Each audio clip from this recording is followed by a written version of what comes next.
Nakikita mo ba itong hawak natin na 1 peso coin? Year 2006, BSP series. Alam mo ba na ito ay isang uri ng semi-hard to find coins at pinaghahanap ng ating mga kaibigang kolektor? Alam mo ba na ito ay gawa sa nickel-plated steel kaya ito ay namamagnet at may timbang na 5.35 grams. Alam mo rin ba na ito ay may presyo na ayon sa ating numista na nagkakahalaga ng 220 pesos para sa uncirculated coin condition. At ang Bangko Sentral ng Pilipinas ay gumawa lamang ng kabuoang bilang na 2% para sa bariyang ito. Sa iyong palagay, saan ito nararapat? Sa hard to find ba o sa semi-hard to find? Maaari mo bang ibahagi ang iyong kaalaman about sa bariyang ito? Maraming salamat po.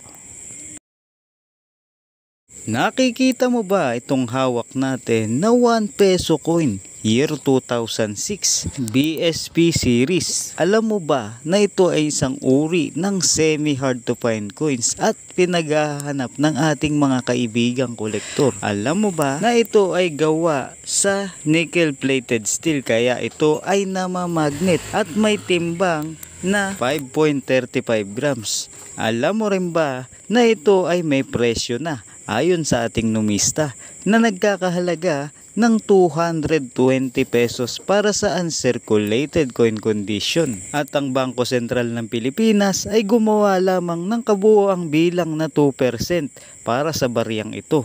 Sa iyong palagay, saan ito nararapat? Sa hard to find ba o sa semi-hard to find? Maaari mo bang ibahagi ang iyong kaalaman about sa bariyang ito? Maraming salamat po.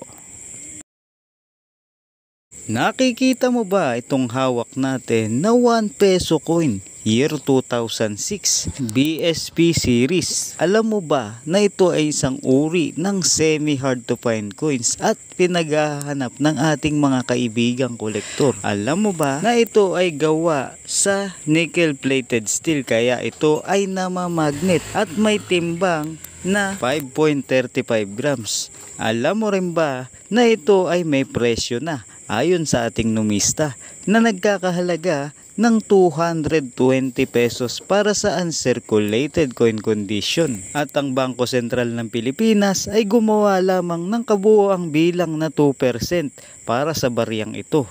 Sa iyong palagay, saan ito nararapat? Sa hard to find ba o sa semi-hard to find? Maaari mo bang ibahagi ang iyong kaalaman about sa bariyang ito? Maraming salamat po.